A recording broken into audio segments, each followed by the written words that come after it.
Hello students, আমি Nitish sir জ্ঞানজ্যোতি coaching সেন্টারের পক্ষ থেকে তোমাদের প্রত্যেককে জানাই আরো একবার স্বাগত। তো স্টুডেন্টস, আজকে আমি তোমাদের সঙ্গে আলোচনা করব এনইপি 4 ইয়ার আন্ডার গ্র্যাজুয়েট প্রোগ্রামের যে সমস্ত ছাত্রছাত্রীরা নর্থ বেঙ্গল ইউনিভার্সিটি আন্ডার বিভিন্ন কলেজগুলোতে মেজর অথবা মাল্টিডিসিপ্লিনারি কোর্স নিয়ে পড়াশোনা করছো, কিন্তু তোমাদের রয়েছে ডিএসসি বেঙ্গলি অথবা মাইনর বেঙ্গলি, তাদের জন্য আজকে আমি অতি গুরুত্বপূর্ণ একটা সাজেশনস, সেটা তোমরা হয়তো আমাদের স্ক্রিনে দেখতেই পাচ্ছ, যে উত্তরবঙ্গ বিশ্ববিদ্যালয়ের অধীনস্থ যে সমস্ত ছাত্রছাত্রীরা এনইপি সেকেন্ড সেমিস্টার মাইনর অথবা ডিএসসি হিসেবে বাংলা রেখেছো, মাল্টিডিসিপ্লিনারি কোর্সে রয়েছে যারা এবং যারা মেজর কোর্সে রয়েছে, উভয়ের জন্যই কিন্তু আজকের এই সাজেশনসটি 2025-এর ডমরুচরিত প্রথম গল্প যেটা রয়েছে তোমাদের সিলেবাসে দ্বিতীয় অর্ধ থেকে, সেখানে ত্রৈলোক্যনাথ মুখোপাধ্যায়ের লেখা ডমরুচরিত বলে যে গল্পটা রয়েছে, ছোট গল্প, সেখান থেকে আজকে আমি অতি গুরুত্বপূর্ণ প্রশ্নগুলোকে নিয়ে আলোচনা করব। তো স্টুডেন্টস, ক্লাসটি বিস্তারিত শুরু করার পূর্বে তোমাদের বলে রাখি, খাতা কলম নিয়ে তোমরা বসো, আমি যেই প্রশ্নগুলো বলবো সেগুলো তোমরা লিখে নেবে। যেহেতু এখানে প্রশ্ন উত্তর সহকারে আমার সমস্ত কিছু করা আছে, সেহেতু তোমাদের শুধুমাত্র সাজেশন আমি গুরুত্বপূর্ণ প্রশ্নগুলোই বলে দেবো। যারা এখনো আমাদের চ্যানেলটিকে সাবস্ক্রাইব করোনি, তারা অবশ্যই চ্যানেলটিকে সাবস্ক্রাইব করে পাশে থাকা বেল আইকন অল প্রেস করে দাও, যাতে নেক্সট টাইম থেকে কোনো ভিডিও আপলোড করলে তার নোটিফিকেশনটা তুমি সবার আগে পেতে পারো। এছাড়া তোমরা যারা ভাবছো যে অনলাইনে আমাদের সেন্টারে যুক্ত হবে, নোটস পত্র সমস্ত কিছু নেবে, ক্লাসেস করবে, তারা অবশ্যই যোগাযোগ করতে পারো, আমাদের অফিসিয়াল নাম্বার ডেসক্রিপশন বক্সে দেওয়া আছে। ঠিক আছে, চলো শুরু করছি আজকের ক্লাসটা। ডমরুচরিত প্রথম গল্প থেকে ত্রৈলোক্যনাথ মুখোপাধ্যায় কি কি দিয়েছেন সেই সমস্ত বিষয়গুলো আলোচনা করবো। দেখো, প্রথম প্রশ্ন, ডমরুধরের পিতার নাম কি ছিল? দেন ডমরুধরের মায়ের কাছে গ্রামের লোকেরা কি জানতে চাইতো? ক্লিয়ার? নেক্সট, ডমরুধর দিনের বেশিরভাগ সময় কোথায় কাটাতো? আমি এর প্রশ্নের উত্তরগুলো অলরেডি তোমাদেরকে প্রোভাইড করে দিয়েছি, আমাদের চ্যানেলে গিয়ে ডমরুচরিত বলে সার্চ করে দেখো, সেখানে পেয়ে যাবে। গ্রামের লোকেদের দেখে ডমরুধর কেমন গ্রামের লোকেদের চোখে ডমরুধর কেমন ছেলে ছিল? পরবর্তী প্রশ্ন, ডমরুধরের মায়ের প্রধান চিন্তা কি ছিল? এগুলো 2 এবং 3-এর মতন করে পড়বে, যেই প্রশ্নগুলো আমি বলে দিচ্ছি। দেন পণ্ডিত মশাই ডমরুধরকে কি নামে ভৎসনা করতেন? মানে ভৎসনা বলতে কি নামে গালি দিতেন বা কি নামে তাকে নিচু বা হেয় করে দেখানো হতো? নেক্সট বলছে, ডমরুধর পণ্ডিত মশাইয়ের পাঠশালায় যেত কি? ডমরুধরের কোন কাজটি তার মায়ের অপছন্দ ছিল বা ভালো লাগতো না? নেক্সট, ডমরুধরের খেলার সাথীরা কারা ছিল? ডমরুধর ভবিষ্যৎ নিয়ে গ্রামের প্রবীণরা ডমরুধরের ভবিষ্যৎ নিয়ে গ্রামের প্রবীণরা কি আলোচনা করতো? প্রবীণ মানে যারা বয়স্ক লোক আছে, তারা কি আলোচনা করতো? ডমরুধরের মায়ের দুঃখের প্রধান কারণগুলি কি ছিল? গ্রামের পণ্ডিত মশাইয়ের শিক্ষাদানের পদ্ধতি কেমন ছিল এবং ডমরুধরের উপর এর কতটা প্রভাব পড়েছিল? পরবর্তী প্রশ্ন, ডমরুধরের চরিত্রটির প্রধান বৈশিষ্ট্যগুলি উল্লেখ করো। নেক্সট, ডমরুধরের মা কিভাবে সংসারের অভাব মেটানোর চেষ্টা করতেন? নেক্সট, গ্রামের প্রাকৃতিক পরিবেশ ডমরুধরের মনকে কিভাবে প্রভাবিত করত? নেক্সট, ডমরুধরের মায়ের সাথে গ্রামের অন্যান্য মহিলাদের কেমন সম্পর্ক ছিল? নেক্সট, ডমরুধরের অলসতার জন্য গ্রামের লোকেরা তাকে কি বলতো? ডমরুধরের মায়ের মনে কি কখনো ছেলের ভবিষ্যৎ নিয়ে আশার সঞ্চার হয়েছিল এবং যদি হয়ে থাকে সেটা কখন? ডমরুধর কেন পড়াশোনায় মনোযোগ দিত না বলে তোমার মনে হয়? ডমরুধরের মায়ের চরিত্রে কোন গুণাবলী বিশেষভাবে লক্ষ্য করা যায়? তো এই কয়েকটা ছিল 2 এবং 3 নম্বরের প্রশ্ন। এবার তোমাদের সঙ্গে আলোচনা করব যে সমস্ত প্রশ্নগুলো তোমাদের 6-এর জন্য আসবে, বড় প্রশ্ন, সেগুলো নিয়ে আলোচনা করব। ডমরুচরিত গল্পের প্রথম অংশে মাতৃহীনতা ও দারিদ্র্যের যে চিত্র অঙ্কিত হয়েছে তা আলোচনা করো। পরবর্তী প্রশ্ন, ডমরুধরের শিক্ষালাভের প্রতি অনীহার কারণগুলি কি ছিল? পণ্ডিত মশাইয়ের ভূমিকা এক্ষেত্রে কতটা দায়ী ছিল? নেক্সট প্রশ্ন, গ্রামের সমাজ ডমরুধরের ভবিষ্যৎ নিয়ে কতটা চিন্তিত ছিল এবং কেন? তাদের উদ্বেগের কারণগুলি সংক্ষেপে আলোচনা করো।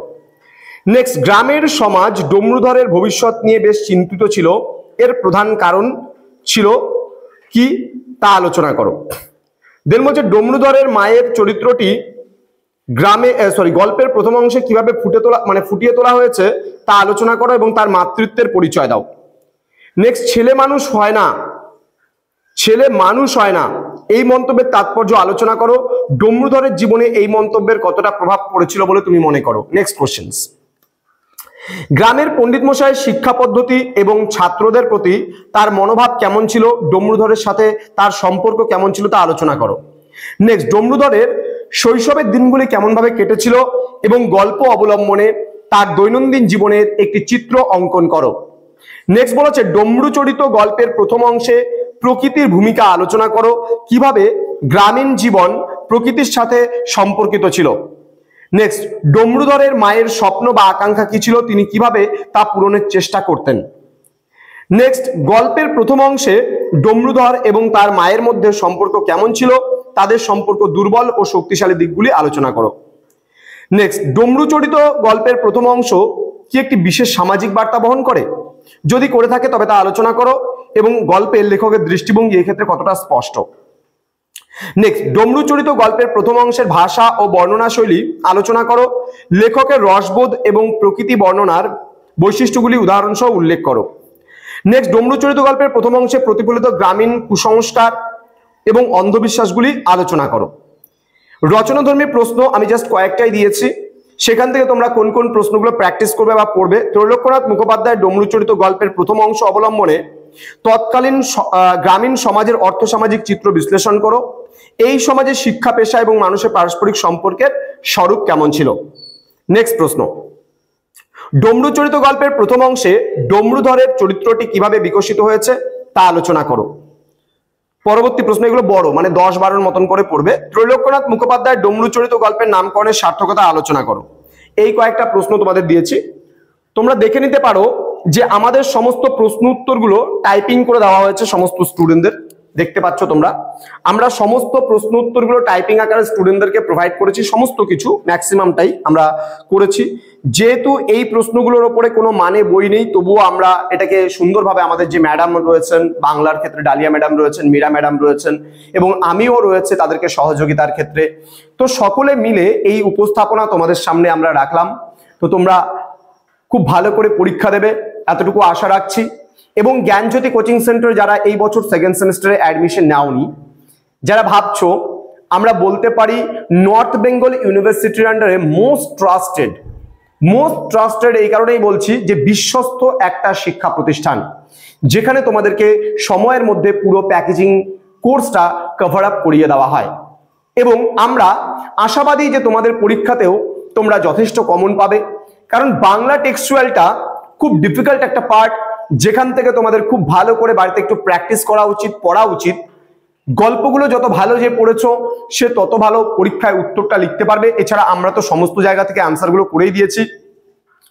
আজকে দু একটা জায়গায় প্রবলেমস গুলো তোমাদের বলে দেবো পরবর্তী ক্লাসগুলোতে, কারণ আজকের এই ক্লাসটা শুধুমাত্র ডমরু চরিত ছোট গল্প থেকেই কিন্তু, প্রথম গল্পটা থেকেই কিন্তু আজকে আমাদের যে ক্লাসটা ছিল সেটা ডমরু চরিত ছোট গল্প থেকেই ছিল। তো স্টুডেন্টস যারা এখনো পর্যন্ত আমাদের চ্যানেলটিকে সাবস্ক্রাইব করনি, তারা অবশ্যই চ্যানেলটিকে সাবস্ক্রাইব করে পাশে থাকা বেল আইকন অল প্রেস করে রাখো, যাতে নেক্সট টাইম থেকে কোনো ভিডিও আপলোড করলে তার নোটিফিকেশনগুলো তুমি সবার আগে পেতে পারো। পরবর্তী গল্পগুলো সাজেশন পেতে হলে অবশ্যই ফলো করো আমাদেরকে, খুব তাড়াতাড়ি আসবে পরবর্তী সাজেশনস গুলো। বন্ধুদের সঙ্গে ভিডিওটি শেয়ার করো, আমরা ইউটিউবে প্লেলিস্ট বানিয়ে দেবো এই সাজেশন, কারণ যেহেতু অনেকগুলো গল্প রয়েছে, একবারে একটা পার্টে এতগুলো গল্প পড়ানো মানে সম্ভব নয়, এতগুলো গল্পের সাজেশন দেওয়া সম্ভব নয়। সেই কারণে টেক্সচুয়াল থেকে তোমরা কোন কোন প্রশ্নগুলোর উপরে ফোকাস করে দেখে যাবে পরীক্ষার আগে, সেগুলোই কিন্তু আলোচনা করলাম। দেখা হচ্ছে খুব তাড়াতাড়ি আরো একটা নতুন ক্লাস নিয়ে তোমাদের সঙ্গে। তোমরা প্রত্যেকে ভালো থেকো, সুস্থ থেকো। Thank you so much, thanks for watching after all, thank you.